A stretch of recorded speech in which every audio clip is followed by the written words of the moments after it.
There's a number that financial planners don't talk about publicly, and it has nothing to do with how much you've saved.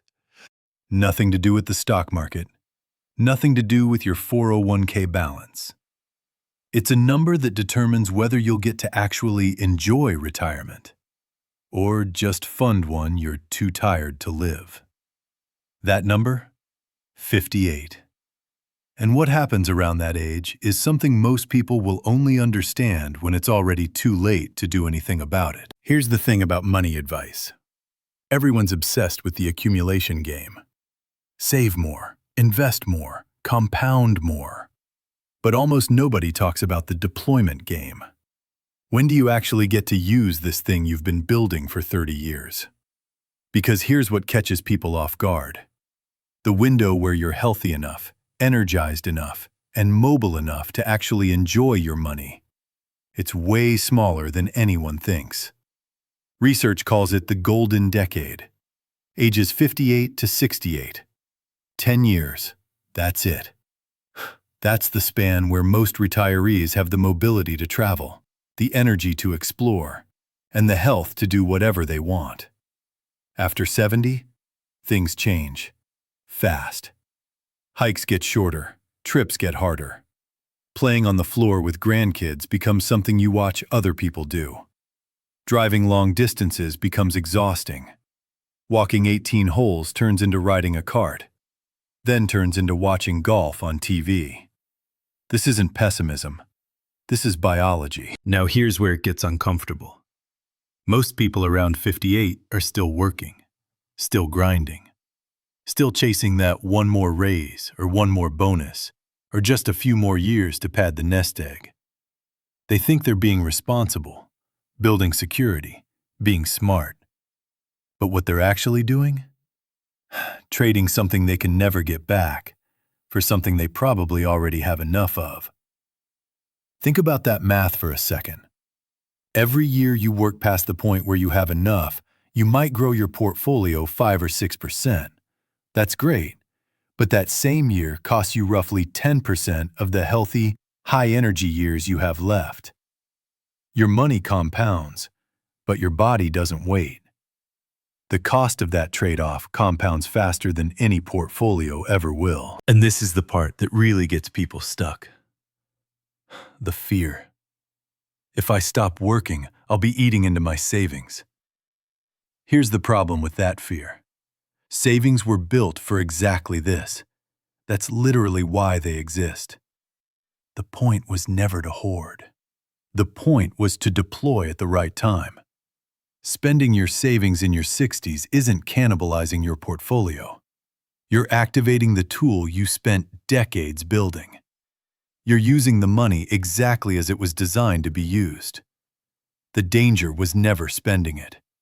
The danger was never getting to use it. There's another thing nobody talks about.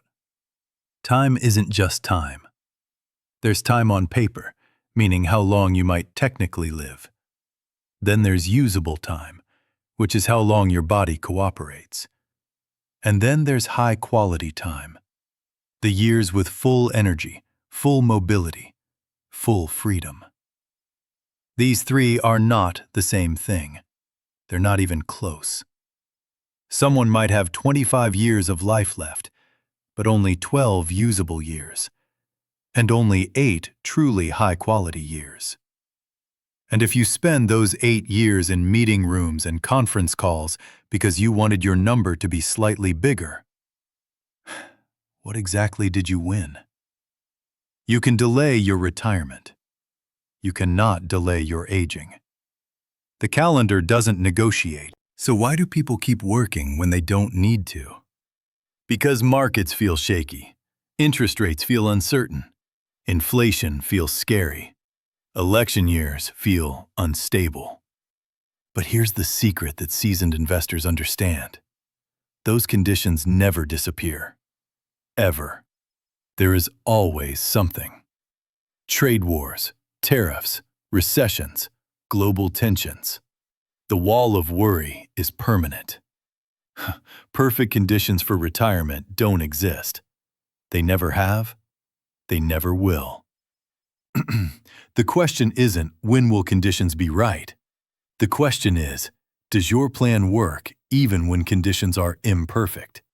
If yes, then what are you waiting for? But there's one more layer, and this one's psychological. For decades, your identity was tied to your job. The teacher, the engineer, the manager, the nurse, the saleswoman. You knew who you were because you knew what you did. And then suddenly, that ends. The structure disappears. The identity goes blank. Who am I without my job? What do I do with my days? Will I feel irrelevant? These fears are real, but they're also solvable.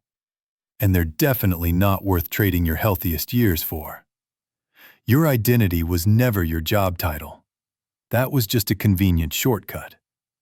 Your real identity is father, grandfather, friend, creator, explorer.